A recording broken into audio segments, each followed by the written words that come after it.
All right, we're talking today about simple exercise and nutrition on vacation. Peter, what's the last vacation you took? Man, well, this is a question I've been asked 100 plus times easily in the last 20 years. What do I do? My wife and I and family, we took our kids to Lake Placid, New York, where Aaron and I met over 20 years ago now in the wonderful world of bobsledding. So it was cool. We got some snow, we got some crazy warm weather, but it was so nice to go back and take our kids to see something that where mom and dad grew up and where we met. So what about yourself? Well, and watch bobsled, right? And watch bobsled, yes. Yeah. Cool.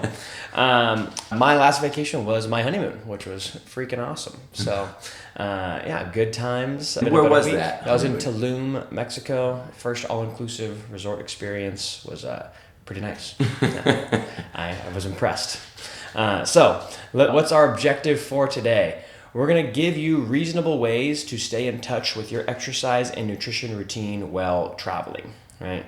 And then we want to emphasize spectrum thinking versus black and white thinking. I think a lot of people kind of are in the camp of, when I'm on vacation, I don't want to think about this at all. I just want to totally let loose. And hey, that's one option, right? But the other option doesn't have to be that you're super militant and not having fun at all. Really, it's all a spectrum, right? And I think we are really passionate about, if your identity is that you care about your health, then that shouldn't ever leave you, especially if you're someone who travels frequently. And it's all a spectrum. You can take, two of the actions we talk about today, you could take all of them. You could do them a little bit, you could do them to the upteenth degree. It's up to you, right? How much do you want to do this while you're traveling is really what we want you to ask yourself. And what are you currently doing? What are you currently training for? At certain times, like when this guy was on his honeymoon, he had trained for a little weightlifting meet right before. And other times there's a vacation right in the middle of something. So you might be a little bit more one way than another. But it's just, vacations are a must. I think people should do them. You should travel. You should have fun, but just again, have very clear your why prior to going, so it's easy to make those basic decisions. Yeah, do your goals and actions line up, right? Here's a picture of me on a hiking trip. I do this with my buddies. I do a lot of frequent small road trips. So on trips like that, I'm pretty in tune with my regular exercise routine. Like I'll bring bands and do little strength sessions. I'll bring protein with me, stuff we're going to get into in the future in this talk here.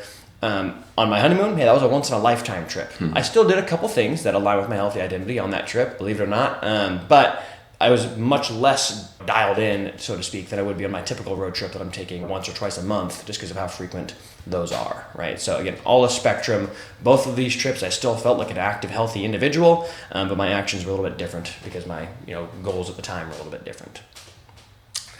So our pillars of health. Let's do a little overview here of what are all the things we care about and then what are we going to put the most emphasis on, the biggest priority on while we're traveling.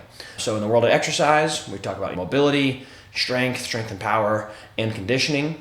And then in the world of nutrition, we talk about knowing how to have appropriate total intake, how to have sufficient protein, and how to surround that protein with quality whole foods. And then in the sleep and stress management category, we talk about total time and quality of your sleep, a good circadian rhythm, and ways to regulate stress. Right? So, if those are all the main pillars of health, what should you focus on while traveling? Everything, right? Maybe.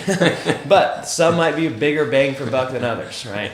So, in the world of exercise, we're going to put the biggest emphasis on mobility and strength. In the world of nutrition, we're going to put the biggest emphasis on protein and quality whole foods. And the sleep and stress management bucket, we'll call that box checked already, right? That's why you're traveling. The whole point of this is to detach a little bit and put your whole life in perspective and think, okay, maybe some of those things aren't as big of a deal when you're staring at the Grand Canyon or something else, right? Yeah. Okay, so mobility, strength, protein, whole foods. Let's dive into those things, right? So first, mobility. What is our travel goal, right? What is a reasonable goal in this category while you're out and about? We're going to try to move through end ranges so you don't feel horrible after long flights, drives, relaxing poolside lounge sessions, whatever the case may be, right? That's our goal. Most of these categories, as you see, we're not trying to improve during this time. It's just, can I just hang in there? Can I just not feel horrible when I come back, right? So methods. How are we going to get there? Let's have a short 3 to 5 minute routine that you can do in the mornings, in the evenings, during lines at Disneyland or long airport layovers. What do you like to do at airport layovers, Peter? You just sit there on your butt after sitting on the plane for 5 hours? I cannot. I will wait as long as possible to even standing in the line, which drives my wife nuts. Because I was like, I just want to sit because I know I'm going to be stuck in that chair and this tiny little thing forever. So like when we travel to Lake Placid, which we'll get into a little bit too, lacrosse ball is a common thing that we travel with, but my son was 10 at the time, and so we decided to pick a little corner in there and play a little game and teach him how to field ground balls and bounce them back. And the balls were bouncing all over and people were looking at us funny, but we were having fun and we were up and we were moving, and it was good times. Yep. I'll be like putting my foot up on a chair and getting into this big lunge and like squeezing my leg, squeezing my back glute back behind me to get a hip flexor stretch. And my wife would be like, "You're weird. People are staring at you." And like, they're also going to feel tight as heck when they get off this flight to Paris. So joke's on them, right? I'm going to feel better than they will. So just frequency with your mobility routine is key, because I almost guarantee you're moving less in general on your travel for most people than you are normally. So, can you just have these little touch points throughout your day? Some big kind of bang for your buck things are quad hip flexor stretching, especially because we just spend so much time seated in that kind of 90-degree leg up in front of you position. So getting the leg back behind you and opening up the front of your hip, really, really valuable. Just spending time in a deep squat or lunge, just going to open your hips up, doing a little bit of spine and shoulder mobility, doing some rotation, doing some overhead stretches, holding onto a wall and getting into a lat stretch, just simple things like that. Peter also mentioned a lacrosse ball. That's one thing we love, sneaking a lacrosse ball into your suitcase and doing some soft tissue work. It takes up almost no space. You might not be able to fit a big foam roller in there or a big massage gun, but sneak a lacrosse ball in there. Not only can you play catch in the airport, but you can do some tissue work on your hips, upper back, your neck, etc. And it's going to be a helpful way to not feel so guarded after that long flight or road just trip. Stick it inside one of your shoes. That's my favorite thing. Easy. Like I have one shoe that I'll put like my razor, and the other shoe is like my tools, which is like a lacrosse ball and a band or whatever. Yep. So I just know where it is. It's easy. It's easy to find. Yeah. Easy peasy. And then lastly, just sit on the floor whenever possible. So again, if you just get off, honeymoon, we had poorly planned to travel to get there. We flew to Dallas, layover, then flew to Mexico, like back-to-back 3 to 4 hour flights or so, and a 5-hour layover in Dallas. Well, I'm not going to try to sit on the chair in Dallas also. Can I sit on the floor? Can I move around a little bit? You can just put your body in some different positions. All these things will add up just so when you come back for your first workout post-travel, you're not like, oh my God, I can't even move. You feel a little bit better. Sound good? Yeah. Okay. So that's our mobility. Let's now talk about strength. Okay. Why are we prioritizing a little bit of strength work while we're traveling?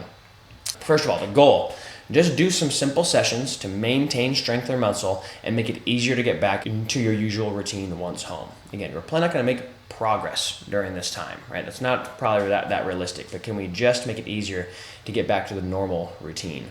We're going to pull up a little graph from this study where they put a group of adults through a 16-week training regimen, and then for the next 32 weeks, they had 1/3 of the adults do 1/3 of their original strength training volume. They had another group do 1/9 of their original strength training volume, and then they had another group do nothing. The yellow group here, if you're watching, is the group that did nothing, and they saw a big decline in their progress over the 32 weeks of not training at all, which is not rocket science, right? It's not a big surprise. But what might be a surprise is that the group that did 1/9 of their original volume and a group that did 1/3 of their original volume maintained pretty dang well. The group that did 1/3 of their volume actually still got a little bit stronger. These adults were fairly untrained. These might not be realistic results if you're a very advanced trainee. But again, just think of the main concept here. 1/3 and 1/9 of their original volume for 32 weeks, right? That's a long time. And they did much, much better than the group that didn't train at all. So how do you conceptually apply that to your 2-week vacation? Just doing anything helps a lot, right? Mm-hmm. Yeah, and I've noticed too, as I've aged, is when I was younger, I could get away with really not doing much. And as I've gotten older, there's a little bit more that I need to do. Just, again, not much, but just be a little bit conscious of that, especially, again, if I have some plans and some goals when I get back from that travel. Yeah, and thanks for mentioning that. They actually did find that in the study too, that the younger adults maintained better with less training than older adults did, although both, again, did better with some training than with none. And again, just to bring it back to kind of reality, where that's more of a 2-week vacation as opposed to this 32-week study, we kind of see people tend to fall into 2 camps who don't train when they travel. One group comes back and they want to do exactly what they did when they left, and then they get crushed, they're brutally sore, they get hurt. Mm-hmm. The other group, okay, maybe they take the week or 2 ramp up once they get back, which is probably the smarter approach if you didn't train at all. But now you're 2-week vacation and then took a 2-week ramp up to get back to where you were before, so that was a month that you lost, right? If you travel 2-3 times a year, that's just these big interruptions being placed throughout your year just makes it hard to make progress, right? So can your travel time be maintenance so you can start building again when you come back, as opposed to these constant ups and downs, right? A lot of collegiate athletes that I've worked with in the past, if you look at their calendar over the year, you see this break. You have a spring break somewhere, February, March. You have this break towards the end of the season. You have that summer break, and then working into Thanksgiving, working into Christmas. So a lot of times I will plan periods of kind of detrain or just maintenance modes during these vacation modes where we build ramp, and then knowing this is going to be a period of lower volume, lower intensity. So that way we can kind of build some of that rest and recovery into their kind of yearly periodization. And so I like to kind of think of vacations almost in that realm. I don't need to do much, but when I come back, am I about where I was? Awesome, let's go. I can continue to progress. Yep. So methods, what are we going to do? How do we actually make this happen, right? 1 to 2 to 3 times a week, maybe. Bring a band with you, and even if you just have a band and a chair in your hotel room, you're going to be able to get some work done. If you have a hotel gym, obviously you have more options available, right? But even if you just have a band and a chair, here are some things you can do, right? Our workouts all include 4 major movements: upper body pushing, upper body pulling, squatting, and hinging or bridging, right? So how can we hit those major movements, those major muscle groups for a good, quick, full body workout? For push, you can do push-ups, right? You can elevate your hands. If you're not quite doing push-ups yet, you can elevate your feet. If you're beyond push-ups, you could use the band for resistance, but probably some form of a push-up is probably going to be your push when you're traveling. For pulls, again, bring that band. You can do some sort of banded row. Anchor it to a sturdy piece of furniture, anchor it around your own foot, right? Another thing I've done is do inverted rows under a table. Get underneath the table, and my hands are on the edge of the table, and I'm pulling myself up to the table. For squatting, it kind of depends on how strong you are, but it could be a double leg squat, could be a split squat, could be a single leg squat. You could hold your suitcase or hold your kid for a little extra load on that pattern. And then hinging, you probably don't have enough load for heavy hinges and deadlifts, but you can do a lot of different bridging exercises. You can do a foot elevated bridge on the chair, a shoulder elevated bridge. You could use 2 or 1 legs depending on how strong you are. Another favorite of mine is doing hamstring curls on a towel on a hardwood floor. So if you've done them with us at the gym or on our online program, we often use a physio ball. But if you put a towel on a hardwood floor and you bridge up and you can dig your heels in to do hamstring curls there, that works, right? So doing just like 2 to 4 rounds of that circuit, or set a time cap. Hey, I got 20 minutes. I'm willing to work out for 20 minutes before my day starts. Let me just get as many rounds as I can. That's an awesome maintenance strength session, right? Again, significantly better than doing nothing. And however many reps you need to do to make it hard. People ask, how many reps should I do? It's like, well, you only have 1 band, right? So you can't really get a heavier band if that band was not heavy enough for you to do 10. So don't really set hard rep numbers. What I would just do is, make the set hard. Get 2 to 4 hard sets and then move on, right? Have you done something like that before, Peter? Yeah. So when I was just thinking back to our trip in Lake Placid, and there was a couple of days we were just doing some fun things in the house where we had some time, and my daughter's just been getting into gymnastics, so I was helping her do some handstand push-ups, so I flipped up on the wall and did a few of those. And then we didn't have a band, we forgot that, but I used a towel and hooked around my foot, and we did some isometric rows, and then I was playing with her and we were doing like a tug of war, which was kind of fun, again, using the towel, because pretty much everybody's got one of those towels. Yep. And then I threw her up on my shoulder. I was going up and down the steps and even doing some kind of reverse lunges. And then we used that same towel on the floor and did some kind of extended. She was trying to show off her range of motion and her splits that Daddy can't even get close to. But getting kind of the end range there, sliding on the floor, and then trying to pull ourselves back in. So it was fun, but we were just having fun and working. And, we had 15 minutes technically to kill before we were doing something else. Yeah, so perfect. Did you do anything on your honeymoon? Honeymoon I did. There was a little resort gym there, so we did 2 simple full body sessions. With your wife? Yep, she came nice. too. Love it. And I think in Europe would be a better example for this, like where I didn't have equipment. There was no hotel gyms nowhere where we stayed there when we were there a little over a year ago. But I brought a band. I did some banded push-ups. I did some banded rows. I was doing 1 leg squats, like on whatever dresser furniture was in there. Just crawl up on there and do some 1 leg squats off the edge of that. And then hamstring curls on the floor. You got any pictures of those squats on the furniture? You probably have to ask Riley. But yeah. That'd be fun. So yeah, just simple, effective full body sessions. And again, maintain strength, maintain muscle while you're gone, make it easier to come back. And then lastly, just mood enhancement. Like I just feel better when I do this. Like I enjoy the vacation more when I move for 15, 20 minutes, right? I know it's an imperfect session, but it's just about mood enhancement as much as anything. I think your sessions dictate that too, right? It's 100%. Fun with your family. It's like, was that a perfectly optimally designed session? No, of course not. But you got some stuff done, you feel good, and now you enjoy yourself more when you're traveling. Yeah, and just having that like quality time again with your loved ones or your friends or whoever you're traveling with, and just being able to incorporate them, I think is just so important. And again, who cares about those specifics at this stage? Yeah, just do something, right? So then moving on to conditioning. And we said we were going to prioritize mobility and strength while traveling. And why is that? Because our travel goal with conditioning is just going to be generally active, be as active as you want to be. And for many people, your step count might be pretty dang high on travel. That's probably the number one thing I hear when traveling. I'm trying to get people to do a little mobility and strength work. Well, I'm going to walk a ton. Like, that's great, right? But that's only one bucket. I want to hit these other buckets too. But that step count can maybe, count enough for your conditioning bucket for your time while you're gone, right? Like I got 33,000, almost 34,000 steps the last time we were in Disneyland. It's like 16 miles. We ideally want people to do both low and high intensity conditioning in their normal week, but while you're traveling, just all that low intensity activity is probably enough to check this bucket off and put, if you're going to work out twice for 20 minutes, put that emphasis towards strength work, right? If you wanted to, you could use your hotel gym for, equipment they have there, go for morning runs, or even just do some active excursions, right? Am I going to go for a hike on this trip, or am I going to do a tourist bike ride or something like that? A lot of the things that just count as fun travel activities might be kind of checking this bucket of conditioning. For sure. Just get outside. Yeah. So much of the time we are stuck in indoors under UV light, and just be outside, enjoy, and that just will raise your mood in of itself too. It's a great way to see wherever you're traveling. Yeah. It's a great way to kind of get to know your new environment. So that's why we wouldn't put as much of an emphasis on this, although of course you could, right? So let's go now to nutrition, right? So our three main pillars for nutrition are appropriate total intake, protein, and quality whole foods. We're going to focus mainly on the latter two when on vacation. Why is that? Because with appropriate total intake, realistically, you're probably going over here while you travel, right? So it's kind of up to you to decide how much attention you want to put towards this, like how close you want to stay to your normal total intake. But realistically, kind of give yourself some grace. It's probably going to be imperfect here.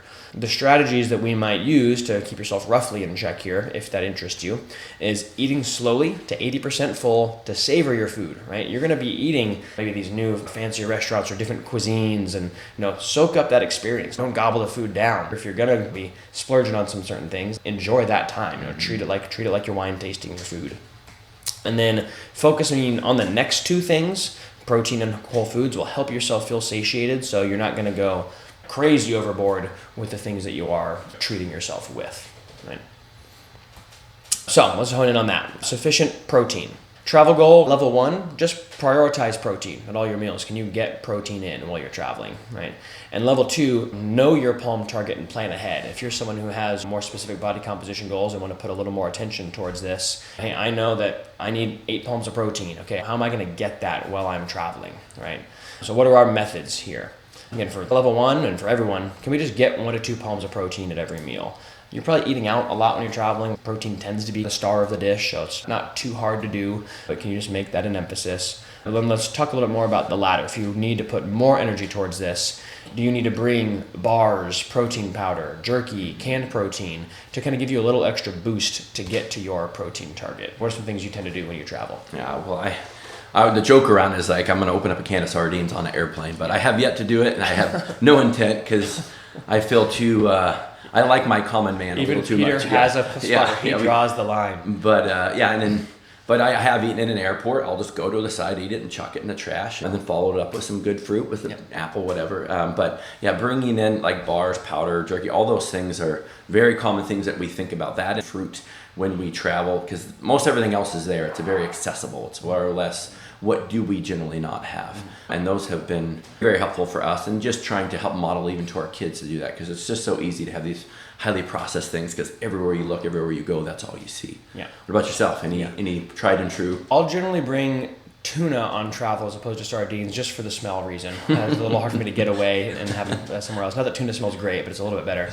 I'll bring bars. I don't normally have protein bars. Normally I have other sources for my protein, but I'll bring them on travel just because they're, easy to fit into a suitcase. They're not liquid or yogurt and that's perishable or anything like that. So I'll often bring that on travel. I'll bring at least like 2 palms per day of protein, about 50 grams of protein per day when traveling, knowing that I'm probably going to make up the rest with whatever else I'm doing. But just have a couple good options, because our other sources of protein might not be the leanness. They might be accompanied by this massive meal. I might just want one good, simple protein source in my day, right?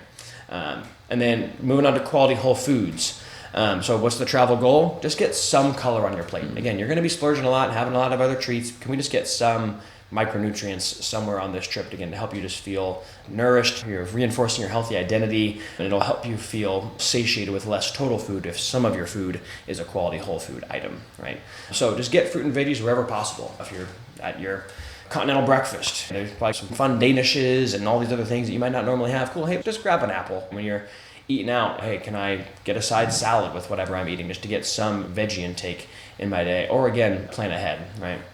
But spectrum thinking, you're very likely going to have more processed food and treats than usual. So again, savor it, enjoy it, listen to your body. Just having some quality whole foods as a part of that, still prioritize protein, whole foods, and then have all your fun stuff in addition.